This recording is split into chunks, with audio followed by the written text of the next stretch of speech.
देखी सपनावा हमें सखी परदेसी सजना के।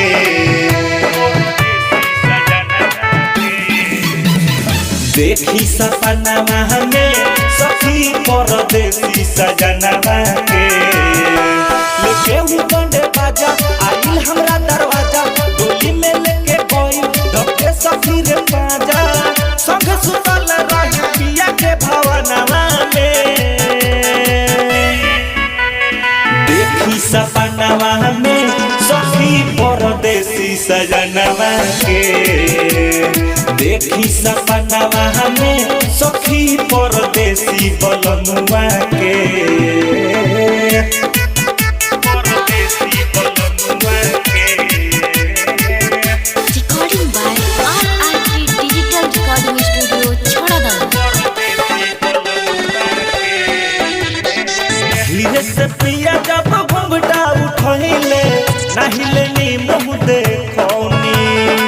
लाख में एक रहे सुनर सजनवा पाके बड़ी खुश भइनी। धीरे से पिया जब घुंघटा उठैले नाहिले नी मुँह देखौनी। लाख में एक रहे सुनर सजनवा पाके बड़ी खुश भइनी। आँखी के सोझा हमरा रहे संगवा में। देखी सपनावा हमें सखी परदेसी सजनवा के। देखी सपनावा हमें सखी परदेसी बलनुआ के। परदेसी बलनुआ के। म्यूजिक बाय ऋषि राज।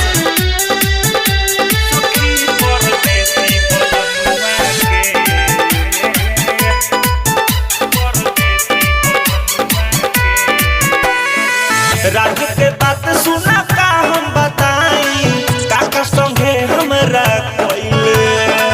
धीरे से राजा हमें बाजा में धोके कोरा में हमके उठैले।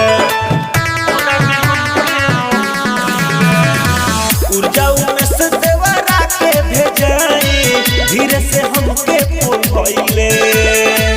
सैया ऋषि राज किस नंदन रात भर भुगुआ खेलैले। मस्ती में लेंगे रही पिया के अंगनवा में। देखी सपनावा हमें सखी परदेसी सजनवा के। देखी सपनावा हमें सखी परदेसी सजनवा के।